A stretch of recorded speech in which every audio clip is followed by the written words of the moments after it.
Today's show is sponsored by the Electric Vehicle Association. Join up to support the electrification of transport and get the help you need to finance your own EV or clean energy future. And by Energy Sage. Visit the link in the description to find local verified solar experts, community projects and heat pump specialists in your area. And by you. Support the channel today and help us remain 100% independent. Welcome back to another episode of TEN, Transport Evolved News. Thanks for joining me, and before I get going with the show, a quick shout out to Canada for not giving in to hate and fear. Well done, guys.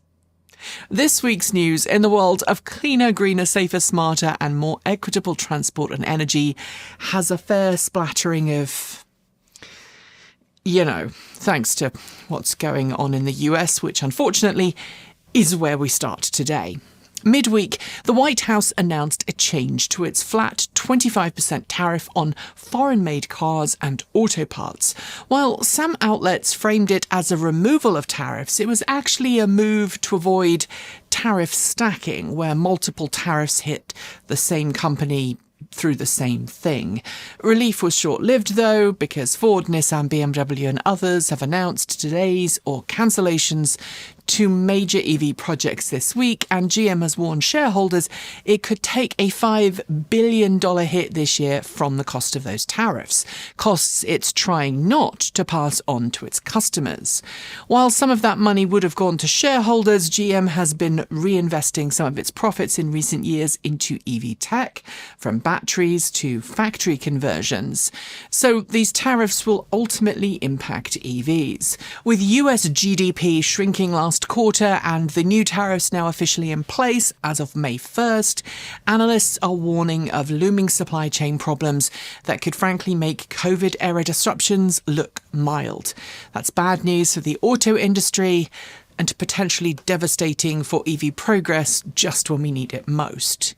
But alongside automakers pulling their metaphorical hair out over tariffs pushed by someone whose financial genius led to 6 corporate bankruptcies, some have quietly prepared for the tariff era. Top of the list is Rivian, which, as we learned this week, began stockpiling LFP battery packs at the tail end of last year.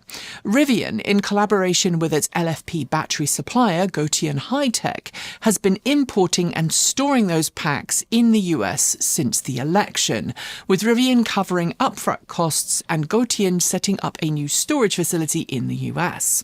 While Rivian primarily uses LFP for its Amazon delivery vehicles, it has equipped its R1T and R1S models with LFP packs for the 2025 model year.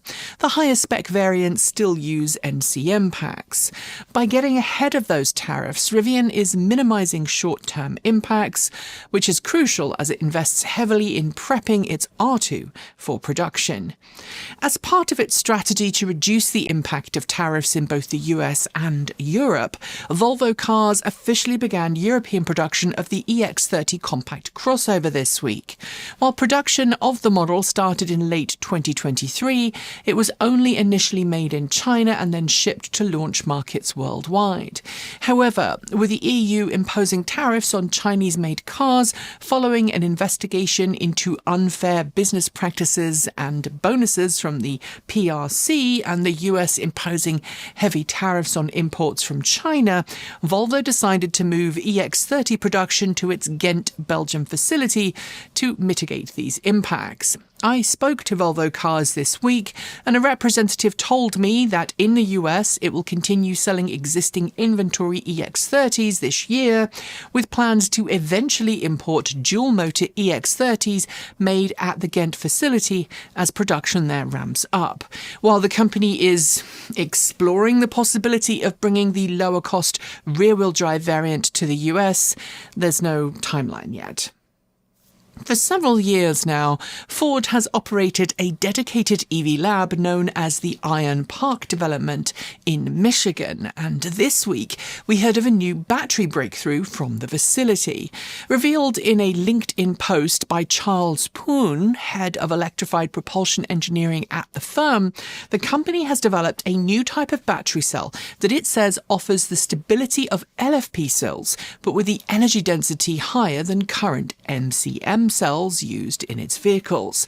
Enter the lithium manganese-rich cell, a new chemistry that's completely free of nickel and cobalt, two materials that are not only expensive but raise significant environmental and human rights concerns. While Ford hasn't publicly shared detailed specs yet, it says this new chemistry offers three key advantages: enhanced safety, extremely high energy density, and low production costs.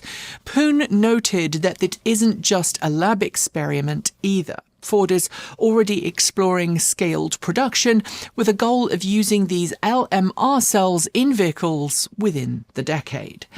Sticking with the battery tech, California-based battery company Amprius has introduced a new version of its high-performance SiCore cell, this one specifically designed for e-mobility and aviation applications. As with the rest of its lineup, the SiCore cell uses the firm's proprietary silicon anode material system, which offers up to 80% more energy than conventional lithium-ion cells with graphite anodes. According to the company, this new SiCore battery achieves a volumetric energy density of 950 watt-hours per litre, while achieving a gravimetric energy density of 450 watt-hours per kilogram. Much like the Ford battery that I just talked about, Amprius says its new cell, which is built to withstand extremes of heat and pressure, is on track for mass production very soon. A-sample cells have already been sent to customers for evaluation, and the company expects these battery cells to end up in everything from autonomous drones and high-altitude platform stations to micromobility solutions. We know some of you say we don't cover enough electric trucks, so this next one is for you, courtesy of Peterbilt, which just unveiled two new electric models, the Model 579 EV and Model 567 EV. The 579 EV is based on the company's diesel tractor with up to 200 miles of range and a choice of 3 battery packs. It's a day cab designed for regional hauling and drayage and supports up to 350 kilowatts of DC fast charging. The 567 EV, meanwhile, comes as a tractor or rigid chassis design, making it ideal for dump or utility trucks. It offers up to 250 miles of range, there are 4 battery options, and an optional ePTO for powering attachments. Both trucks ride on Peterbilt's new e-powertrain with LFP battery packs, dual motors, 3-stage regen, up to 605 horsepower, and 1,850 pound-feet of torque. A massive multi-country power cut in Europe made headlines this week, and unfortunately, so did a wave of misinformation blaming renewables. Now, we don't usually cover power outages, but given the amount of disinformation being spread, we thought it was important to set this record straight. The blackouts affected the majority of Spain and Portugal, with brief impacts in Andorra and parts of the Basque region. Anti-renewable energy commentators quickly jumped online and pointed fingers at solar and wind, but grid operators have refuted those claims, along with rumours of a cyber attack. The actual theory as to what happened? Well, it is still a theory and we're awaiting an official report, but it's believed unexpected temperature extremes across the grid caused transmission frequencies to drift outside of engineering tolerances. Now, small frequency shifts are normal. The grid can handle them, but sudden large fluctuations in transmission frequency can trigger protective shutdowns in sensitive equipment. And that's exactly what we think happened. Those systems went into fail-safes to protect themselves. So there are lessons to learn, but no, renewables didn't cause this one. Toyota and Waymo surprised everyone this week by announcing a new collaboration to explore the development of autonomous vehicles. While some headlines have hyped this as a major new partnership, it's important to note that, according to both companies, it's currently a preliminary agreement to explore working together. And if there's one thing we know about Japanese automakers, it's that exploratory agreements don't always turn into production programs. What's particularly interesting, though, is that this initiative isn't focused on fleet-owned robotaxis. It's instead about co-developing a new platform for personally owned autonomous vehicles. And that's a big shift in focus. Given Toyota's long history as a preferred partner for Waymo, remember the original Google self-driving car project used Toyota and Lexus hybrids as testbed vehicles, this could end up being a really exciting development. In the US this week, Republicans on Capitol Hill took yet another swing at EV drivers, proposing a new $200 annual tax on every registered electric vehicle. Introduced by the House Committee on Transportation and Infrastructure, the fee would sit on top of any existing state-level EV taxes, and it's being pitched as a way to make things fair for internal combustion drivers and recover lost gas tax revenue. What is conveniently left out, though, is the federal gas tax hasn't increased in over 30 years, and this proposed EV tax is an order of magnitude higher than what most gasoline vehicle drivers pay per mile. Meanwhile, those very same lawmakers are also trying to use the Congressional Review Act to overturn California's emissions rules and EV mandates, even though they don't have the authority to do so. All of this is wrapped up in buzzwords like fairness for hard-working Americans and an end to woke policies. But let's be honest, this isn't about fairness or everyday people. This is about protecting fossil fuel interests, making sure that lobbyists can still get their money, and that those lobbyists can pay the politicians.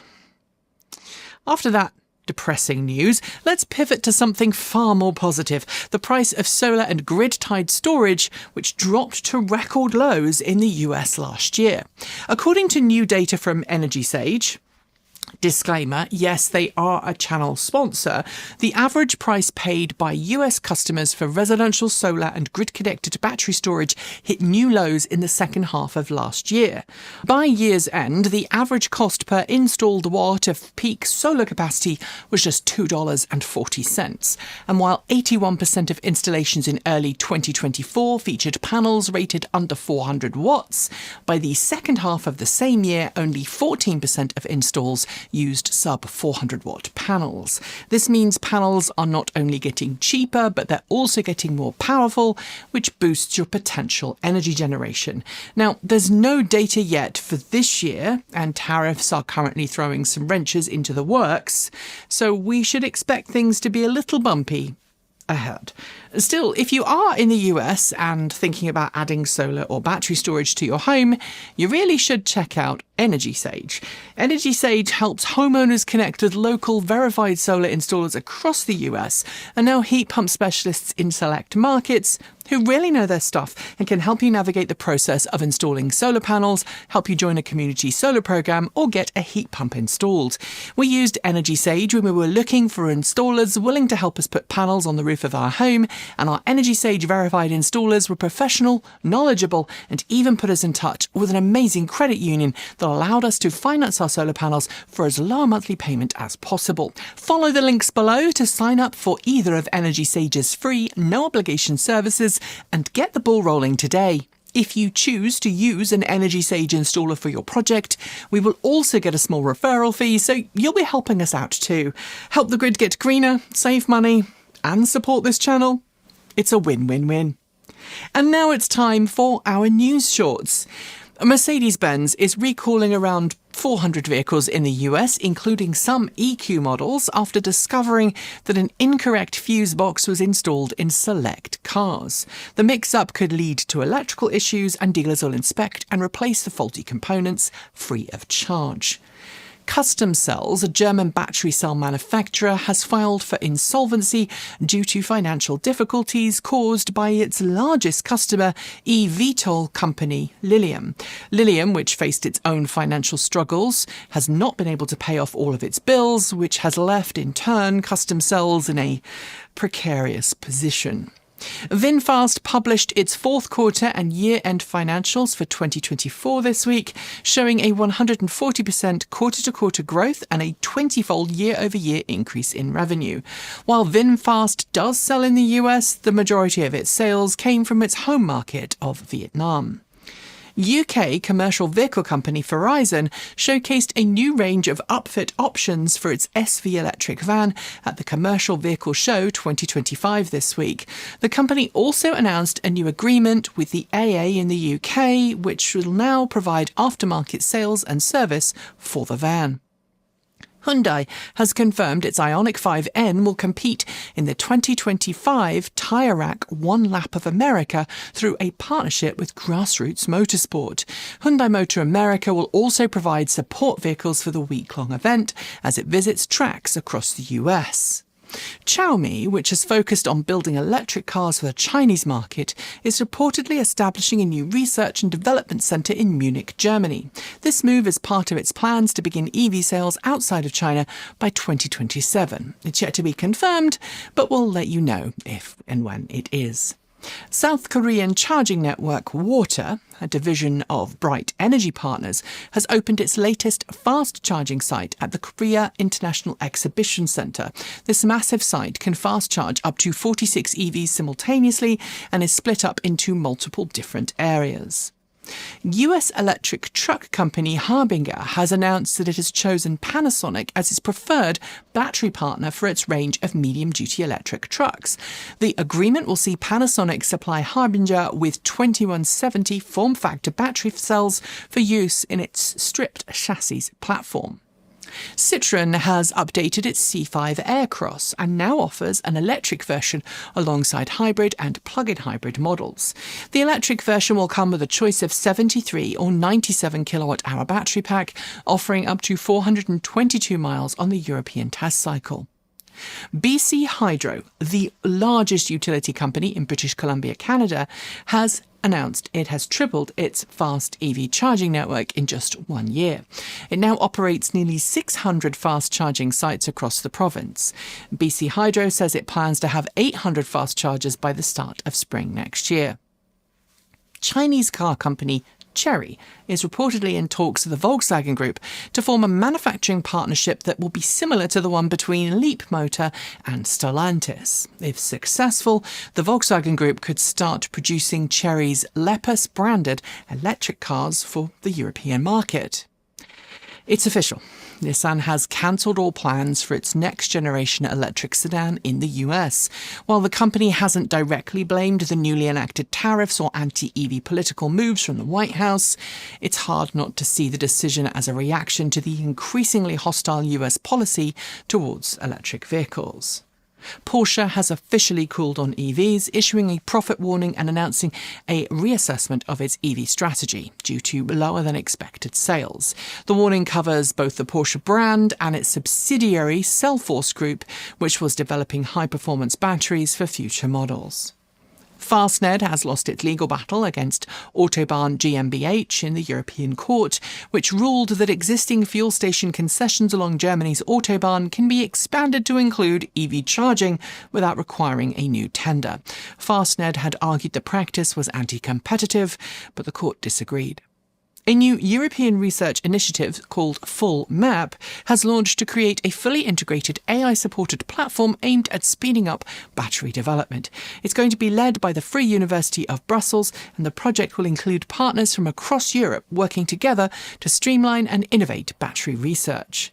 Ferrari is developing fake gearshift technology for its future EVs, according to newly published patents. The system includes a simulated manual stick shift and a sound generator to recreate Ferrari-like engine noises both inside and outside of the car.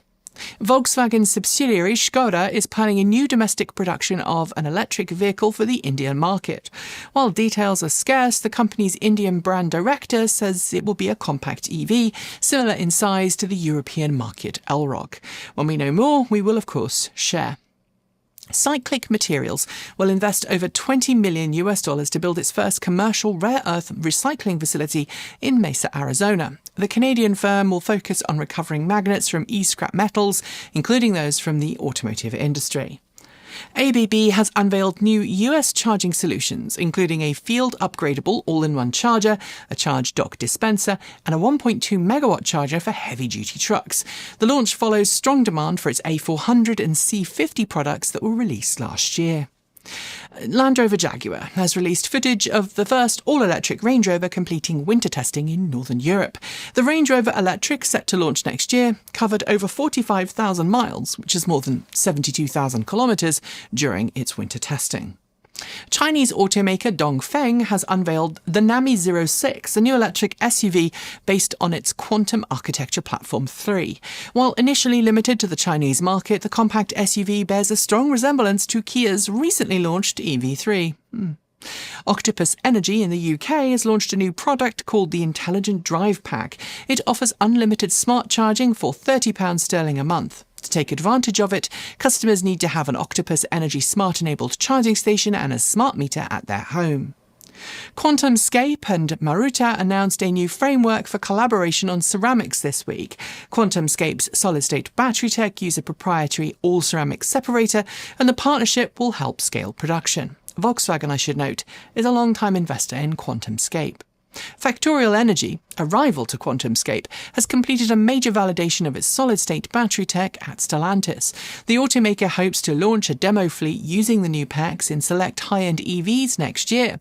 The batteries promise faster charging, better temperature resilience, and higher energy density.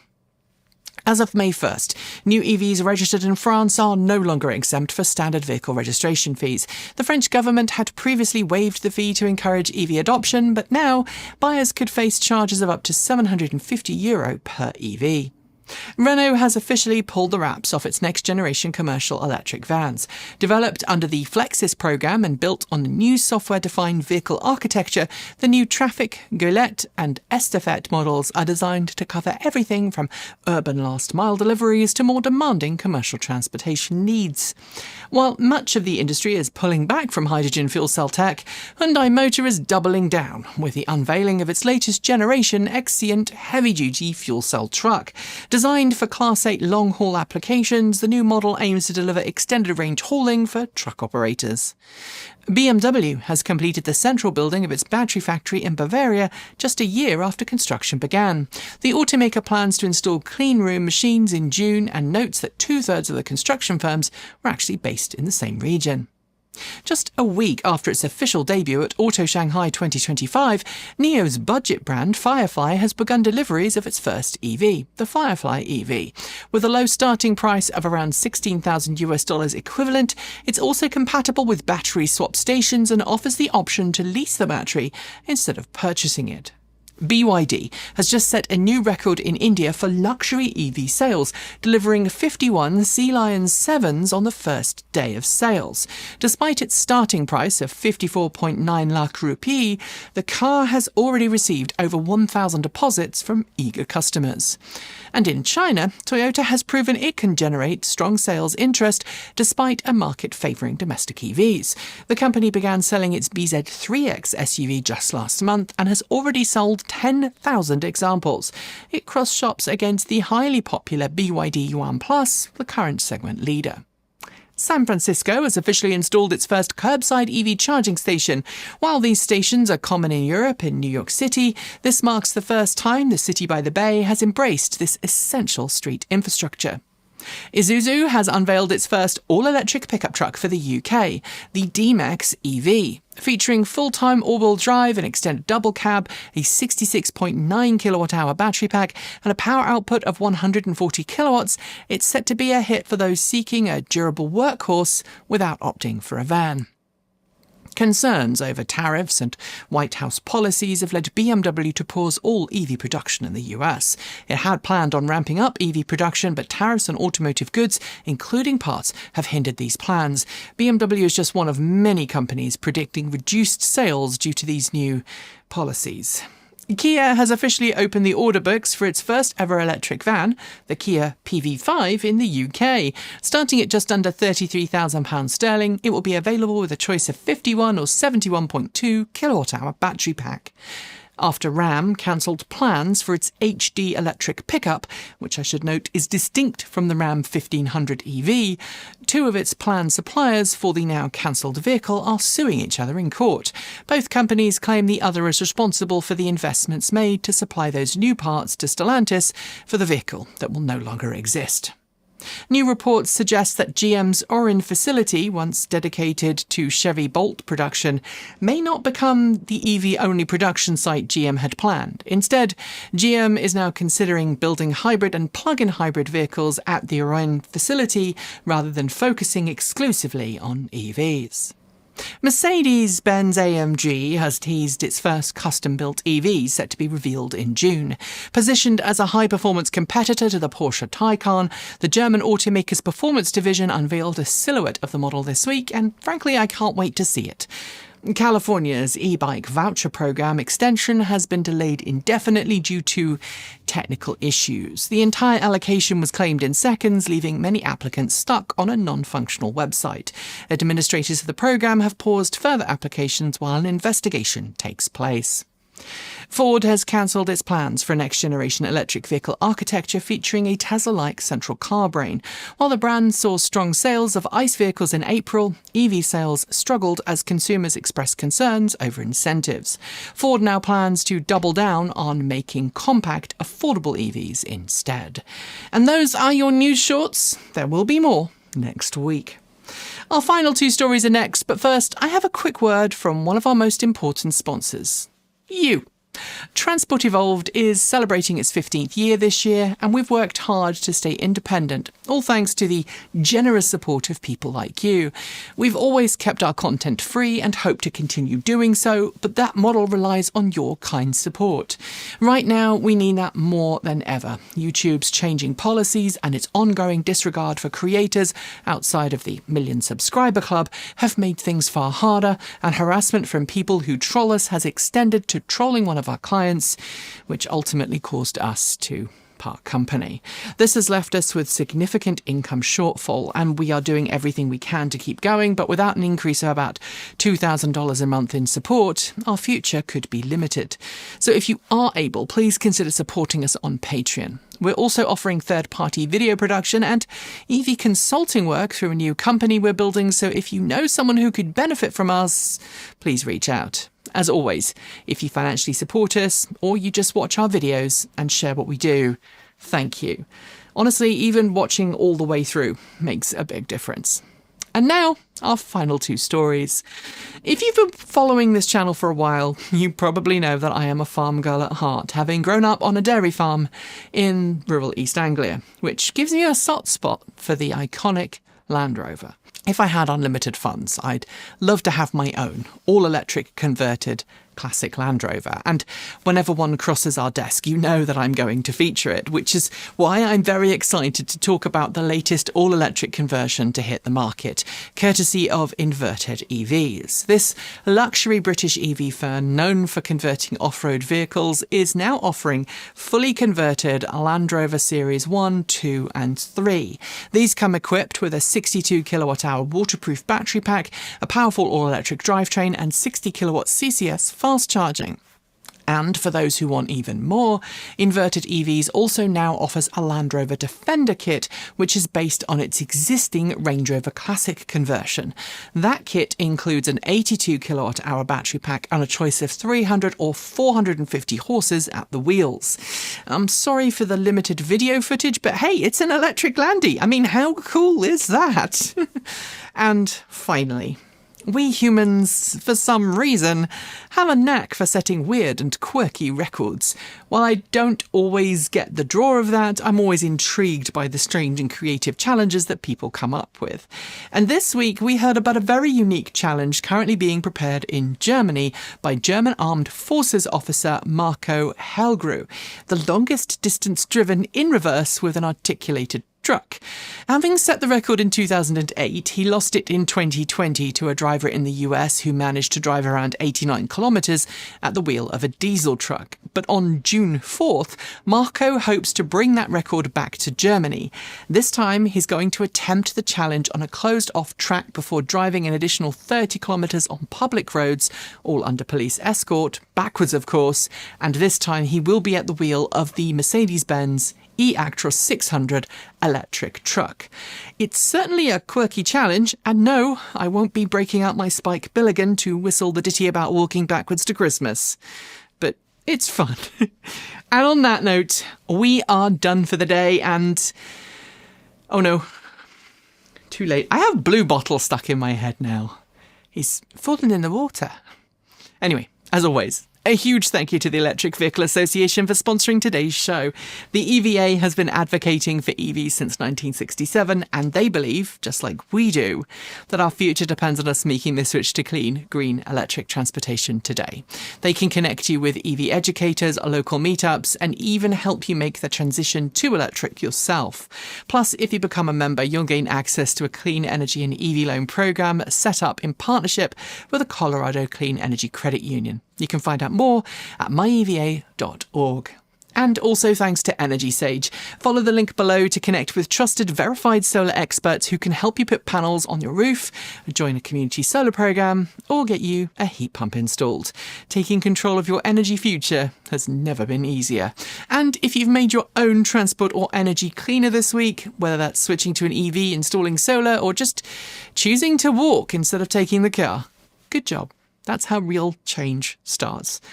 As a reminder, if you'd like to support the channel, you can do that for just $1.50 a month on Patreon. And if you are in the Portland area and need a video production team, that's Portland, Oregon, not Portland, Maine. Don't forget that we are available for hire, EV or not. So get in contact. There's also swag you can buy in our store, and you can send one-time donations to the channel through Ko-fi, Bitcoin, or even just whacking an old-fashioned check in the mail. We also now have an Amazon affiliate link you can use to support the show. You can find out more content from us on our main channel, which is where this video is hosted, and over on Transport Evolved Take 2.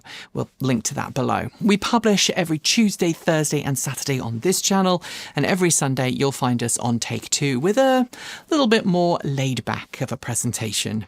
To finish, remember that you are valid. You are loved and you belong, even when politicians, corporations or other hateful voices try to say otherwise.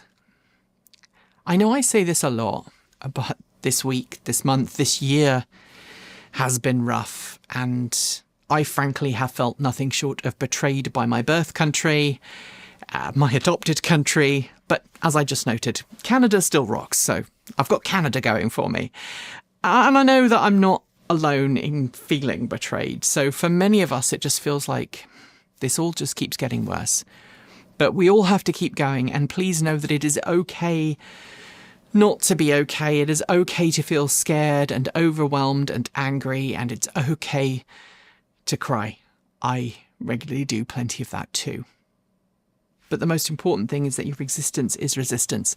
Simply by existing and being here, you make it harder for hate to thrive, for lies to spread.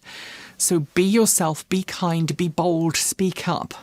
Protest peacefully, make good trouble.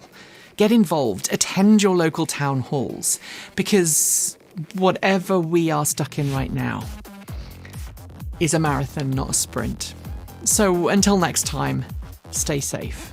Whoever you are, whoever you love, be kind, be an ally, be that positive change you want to see in the world. And please, for the sake of everyone's future, don't let hate or ignorance win. As always, keep evolving.